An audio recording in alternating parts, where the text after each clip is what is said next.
Welcome to Good Vibes, the podcast that brings the timeless beauty of Eshes Chayil into the rhythm of real life.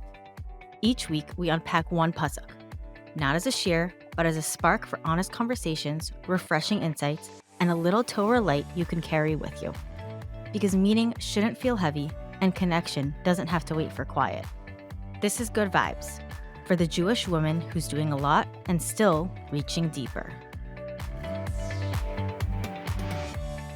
Hello, everyone, and welcome back to the Good Vibes podcast. This is the second episode where we will focus on a really useful and commonly noted theme from Pasuk Beis.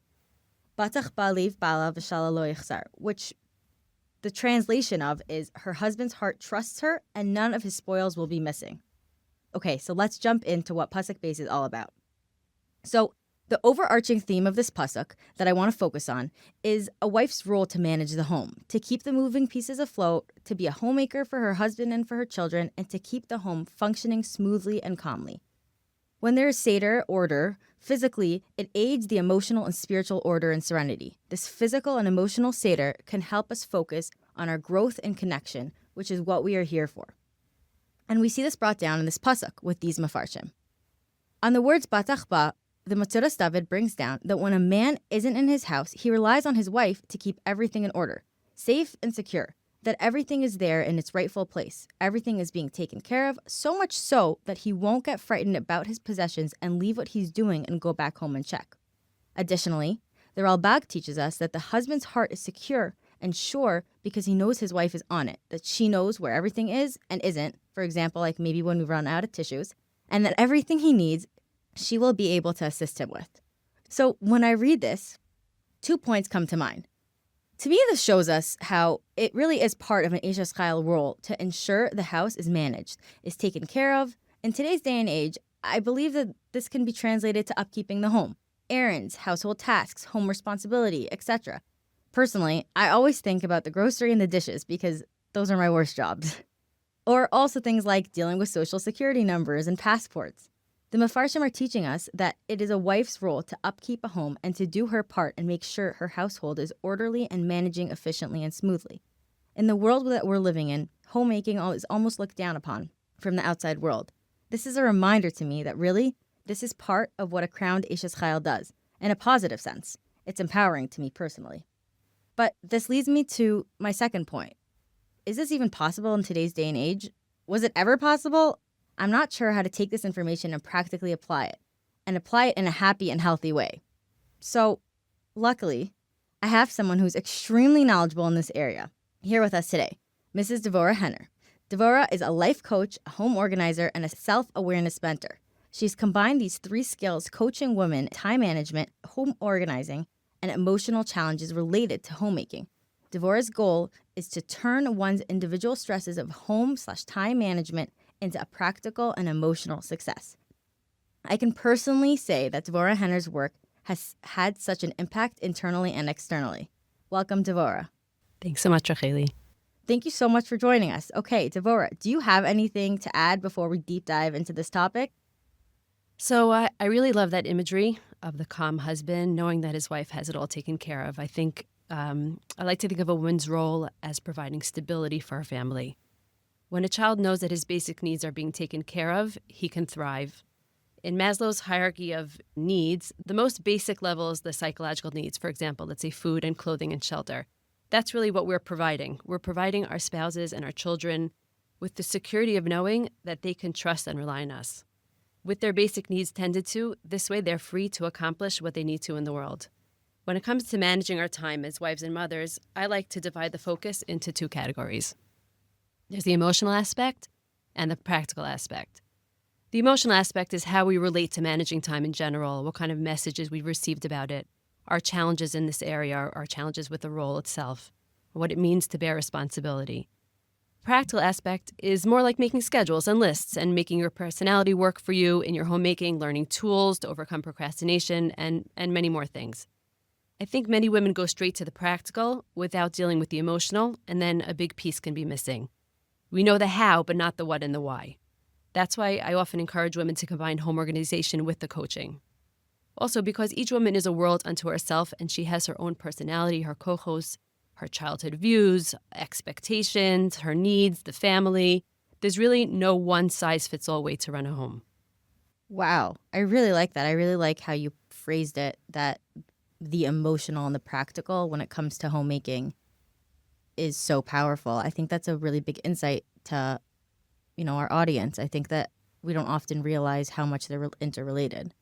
So I guess with that being said, what do you think about our second point about if it's even attainable?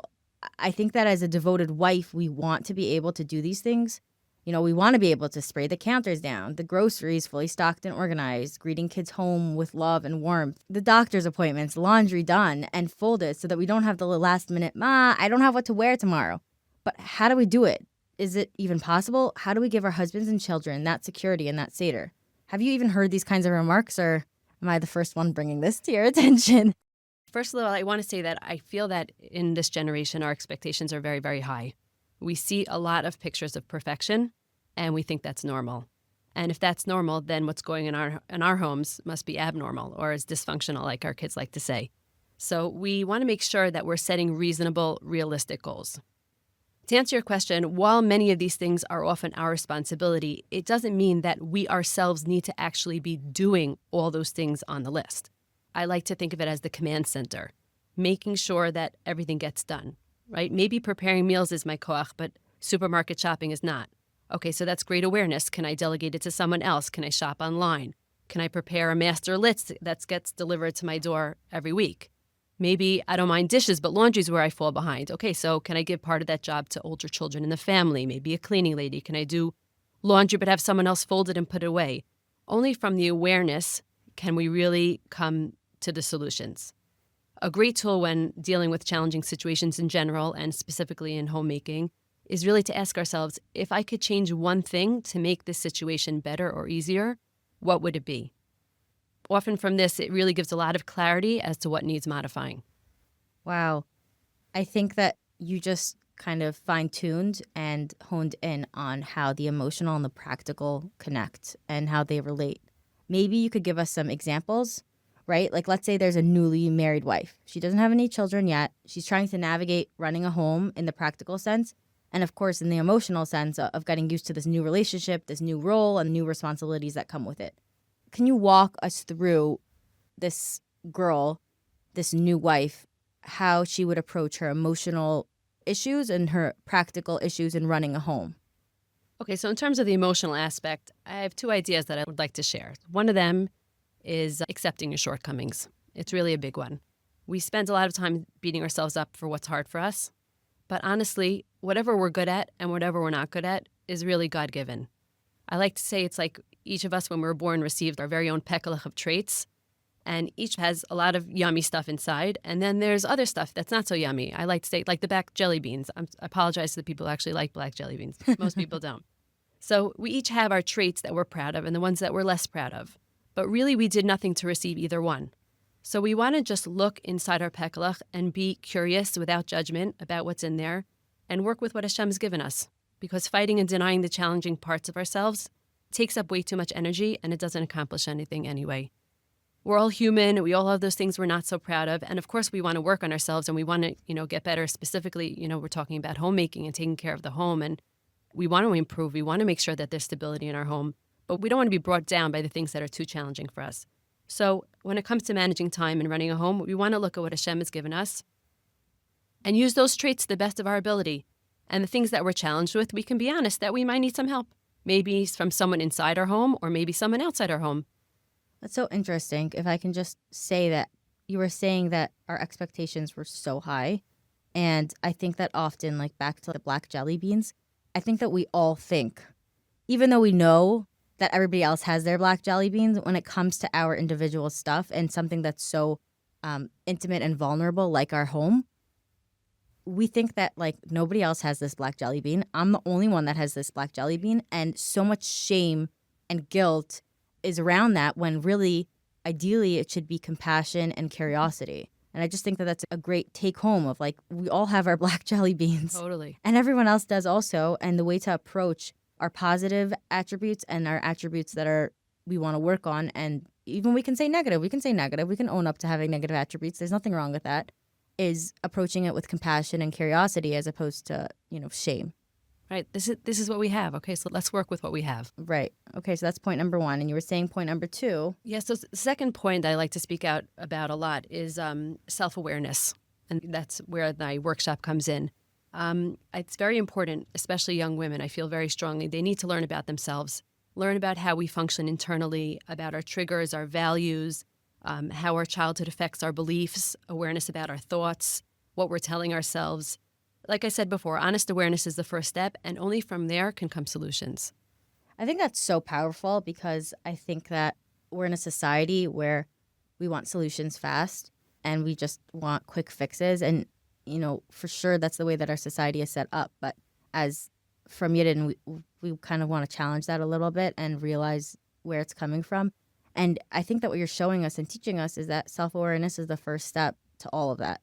So I think that before we can really work on finding a solution and even a quote-unquote quick fix, the self-awareness piece is key.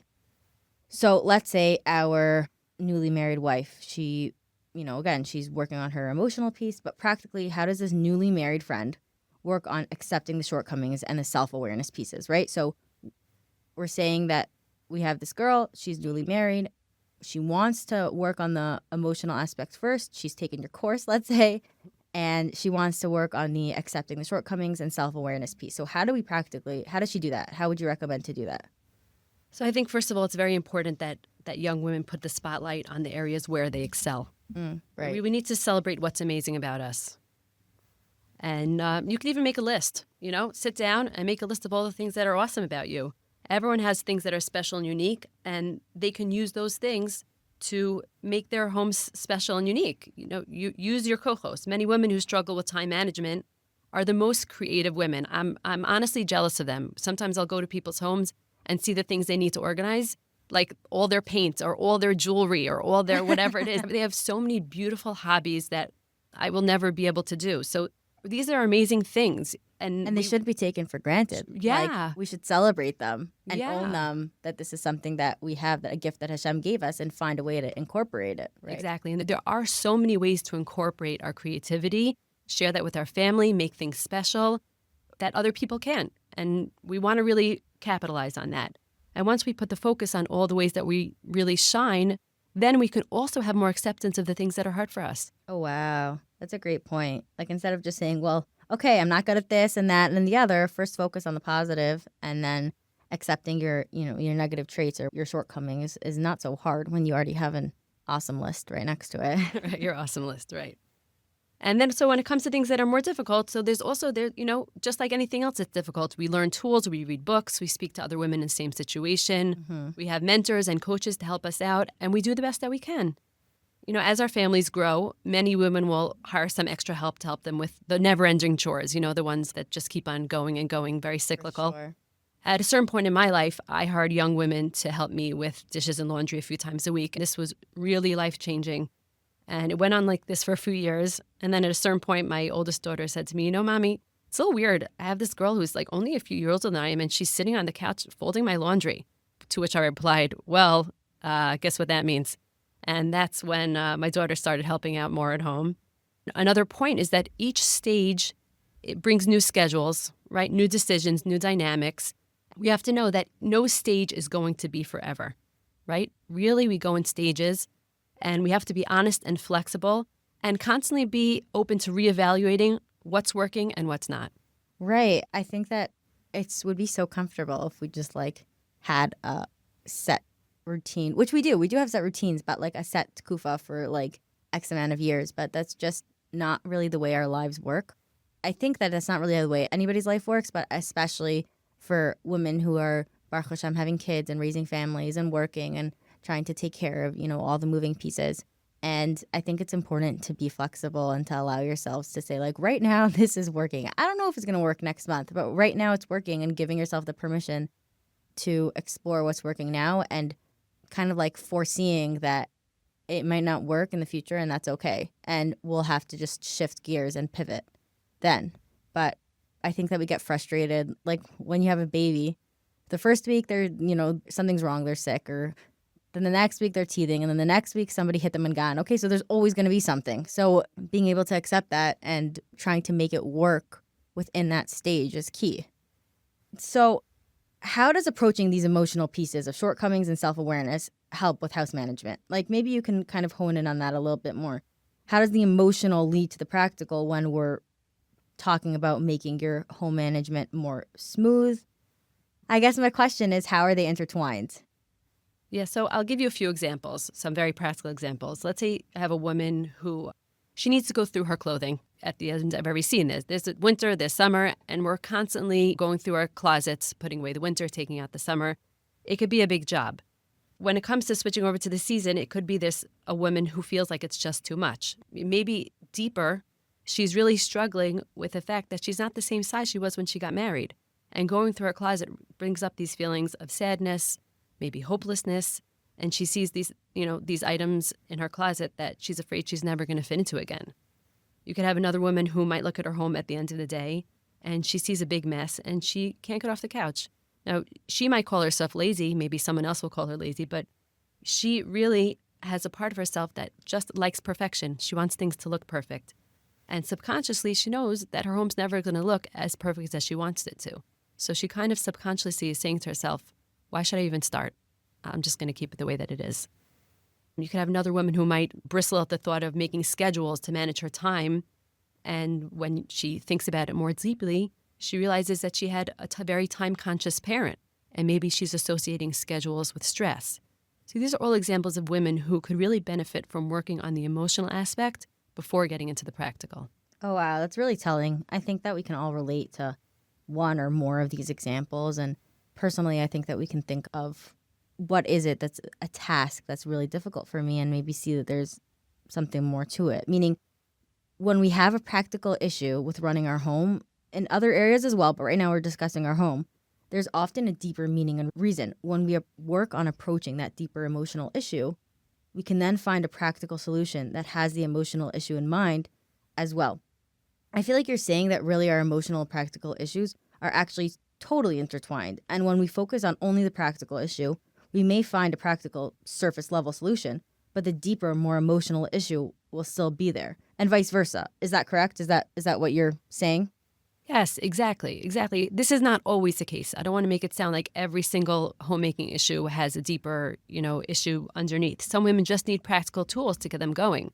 But if someone finds that she's tried the practical tools and she still feels stuck, so maybe it's time to see if there's something deeper that she wants to explore. Right, which is a really great point that sometimes you just need a practical solution. Like if you're living in a tiny house and you need more space and you have tons of stuff, the practical solution might just be getting rid of more stuff if it's not hard for you and if it's something that you can do. So then that's a practical tool. I think it's important that, for sure the emotional and the practical are very intertwined, and I would say even often intertwined, but a lot of times you just need a practical solution sometimes. But if you keep on trying practical solutions and you try again and try again and try again, and you're still not feeling fulfilled and the issue is still coming up, I would say that there's a really good chance that the emotional piece is there, and approaching the emotional piece could really help you. So let's go back to the wife who has a hard time sorting her clothes. She feels shame, let's say, and she isn't the same size anymore. Maybe she feels like her worth is dependent on it. Can you walk us through how you would coach her to, number one, heal her emotional issue, and number two, for the time being, help her still accomplish the practical need she needs to do? For example, she still needs to switch over her closet. So how does she practically do that if she has, such a deep emotional issue that could take a while to work through?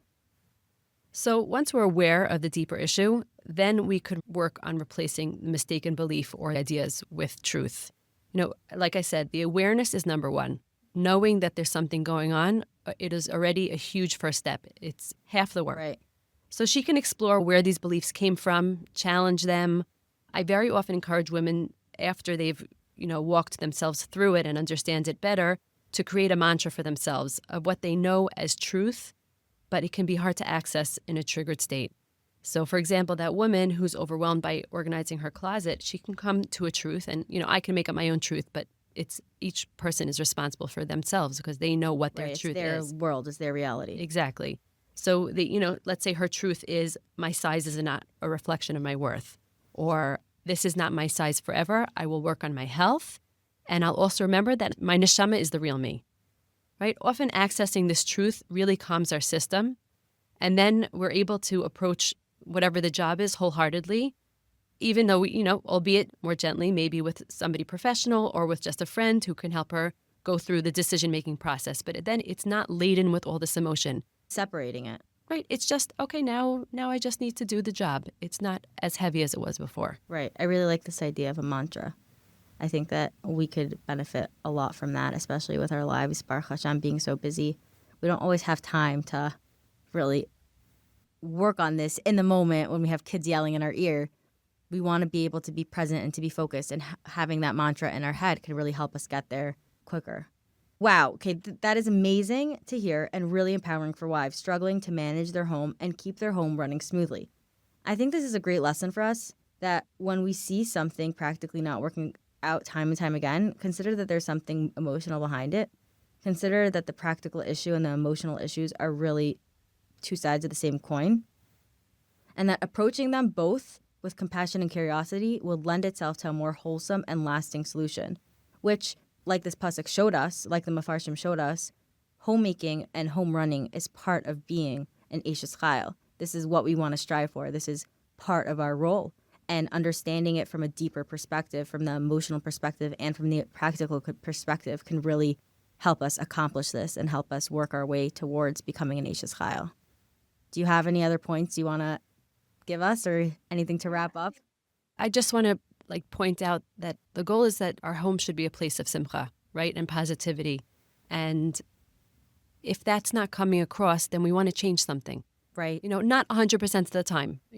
Obviously there are ups and downs in every home, but the majority of the time, the feel of the home, besides that there's a secure feeling that things are getting accomplished, there's a secure feeling that, things are besimcha, things are done happily. There's like a positivity in the home.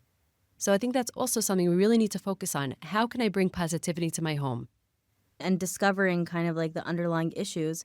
If there's such a deep emotional issue in one area of homemaking, so simcha seems almost so unattainable, and this helps us make it part of our reality.